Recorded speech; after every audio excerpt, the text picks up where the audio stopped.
Before you zip up that suitcase, stop. These 10 items will get your bag flagged, fined, or flat out seized. Airlines don't play around, and the TSA is not in the business of giving second chances. Most people pack their checked bags without a second thought, and that's exactly why TSA pulls tens of thousands of bags every single day. The rules aren't obvious. Some of these are things you'd never think twice about throwing in your luggage. But the consequences? Missed flights, hefty fines, and in some cases, criminal charges. Some of these will genuinely shock you. Let's count them down. Number 10. Loose lithium batteries. Lithium batteries are the invisible fire hazard of modern travel. Spare or loose lithium-ion batteries, the kind inside your vape, your camera, your e-bike, your drone, are completely banned from checked luggage. Why? Because in the cargo hold, a thermal runaway fire is almost impossible to fight. There are no flight attendants down there, no fire suppression system fast enough to stop a lithium battery once it goes into thermal runaway. It can reach temperatures over 1,000 degrees Fahrenheit and reignite repeatedly even after being doused. Airlines require loose lithium batteries in your carry-on only, where crew can see it and respond fast. We're talking power banks, replacement laptop batteries, spare AA, lithium cells, camera batteries, all of them. If it's lithium and it's loose, it goes in your personal item. No exceptions. Number 9. E-cigarettes and vaping devices. Your vape, yes, even if it's disposable, even if it's tiny, must stay out of checked bags. Every major airline bans them in the hold. The built-in battery combined with flammable e-liquid makes them a dual threat. And because they're pressurized in a cargo hold that goes through dramatic temperature changes, the risk multiplies. Pack it in your carry-on, switched off and stored where it can't accidentally activate. Some airports have even started confiscating vapes that show any sign of leaking. Ignoring this rule doesn't just risk a fine, it can result in the airline refusing to transport your entire bag, or pulling you aside for a full secondary screening. Not how you want to start a vacation. Number 8. Aerosol sprays, the non-toiletry kind. Hairspray, usually fine in small amounts. Dry shampoo, generally okay, but spray paint, insecticide, cooking spray, WD-40, or anything flammable in an aerosol can, absolutely not in checked bags. The pressure change in the cargo hold combined with flammable propellants is a recipe for disaster. Aerosol cans are designed for room temperature and sea level pressure. The cargo hold is neither of those things. Even toiletry aerosols have strict limits: 18 ounces per item, 70 ounces total per passenger. Exceed that and they'll pull it right out during screening. When in doubt, buy it when you land. Number 7. Firearms without proper declaration. You can legally fly with a firearm in a checked bag, but only if you follow a very specific set of rules. And most people don't know all of them. It must be unloaded in a hard-sided locked case and declared verbally at the check-in counter before your bag is tagged. The agent will give you a declaration card to place inside the case. Skip any one of those steps and you're looking at federal charges, not just a fine. We're talking potential felony territory depending on the state you're flying into. Ammunition has its own restrictions too, no more than 11 pounds in the manufacturer's original packaging, and it must never be stored in the same compartment as the firearm. This is one where the rules aren't optional, and ignorance is absolutely not a defense. Number 6. Alcoholic beverages over 140 proof. Planning to bring back that bottle of overproof rum, absinthe, or grain alcohol from your trip? Think again. Any alcohol over 70% ABV that's 140 proof is banned entirely from checked bags on most major carriers.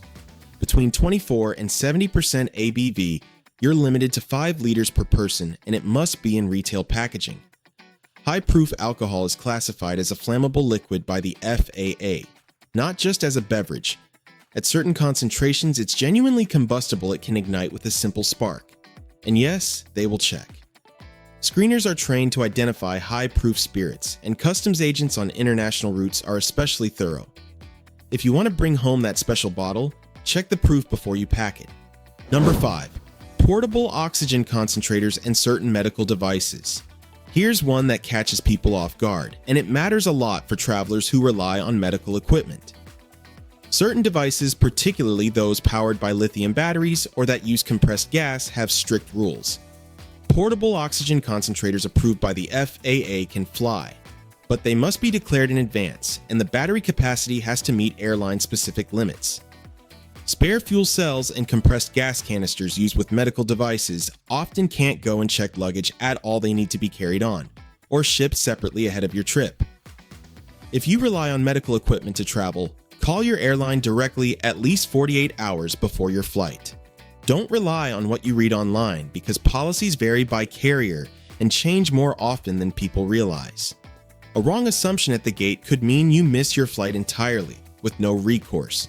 Number 4. Self-heating food containers and hand warmers. This one surprises almost everyone. Self-heating lunchboxes, self-heating meal kits, and disposable hand warmers, the kind you crack and shake to activate, seem completely harmless. But many of these products use exothermic chemical reactions involving iron powder, salt and water, or other compounds that classify them as hazardous materials under FAA guidelines. Self-heating meal kits are prohibited in both checked and carry-on luggage on most airlines. Activated hand warmers are prohibited from the moment they're cracked open. Unused, sealed hand warmers may be allowed, but check with your specific airline first, because policies differ. The safest move? Buy hand warmers at your destination. It's not worth the hassle. Number 3. Dry ice. Dry ice is carbon dioxide frozen into solid form, and it's commonly used to keep food or medical supplies cold during travel. The problem is what happens when it warms up. When dry ice sublimates, meaning it converts back into gas, it expands to roughly 800 times its original volume. In a sealed, pressurized cargo hold with limited ventilation, that buildup of carbon dioxide is a genuine asphyxiation and pressure hazard. Here's the thing though, dry ice isn't outright banned. You can bring it in checked bags, but only up to 5.5 pounds per passenger. The packaging must be vented to allow gas to escape, and you must declare it to the airline at check-in. Undeclared dry ice in a sealed cooler is the exact scenario that gets bags flagged and passengers fined. Always be upfront about it. Number 2. Hoverboards and rideable lithium-powered devices. Hoverboards, electric scooters, electric skateboards, one-wheels. These are some of the most commonly seized items at check-in counters around the world, and people are genuinely shocked every single time.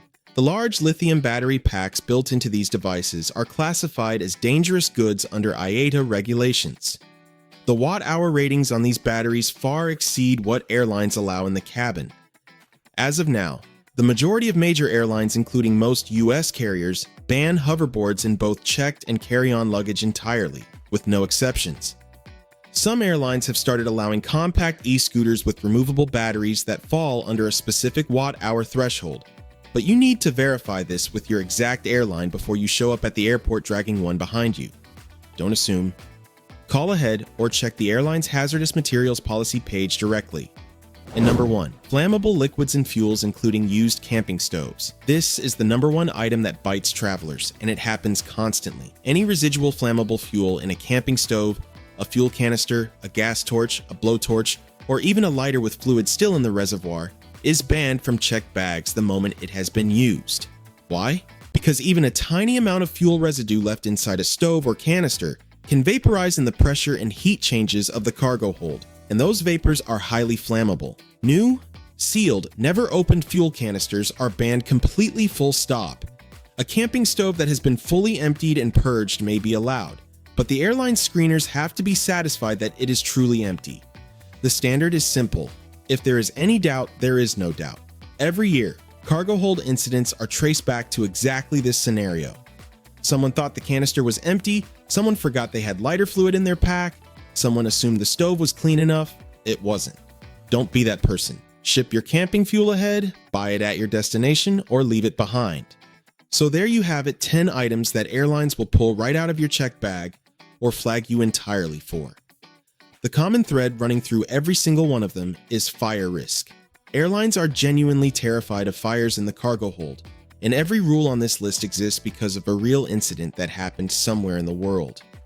Quick recap: loose lithium batteries, vaping devices, non-toiletry aerosols, undeclared firearms, overproof alcohol, certain medical gas devices, self-heating items, undeclared dry ice, hoverboards, and anything with residual flammable fuel. The golden rule before any flight: when in doubt, check tsa.gov. They have a full searchable database where you can type in any item and get an instant answer on whether it's allowed in your checked bag, your carry-on, or not at all. Link is in the description. If this video saved you from a nightmare at the airport, drop a like. It genuinely helps this channel reach more travelers who need it. Subscribe so you don't miss the next one. Safe travels, and I'll see you in the next video.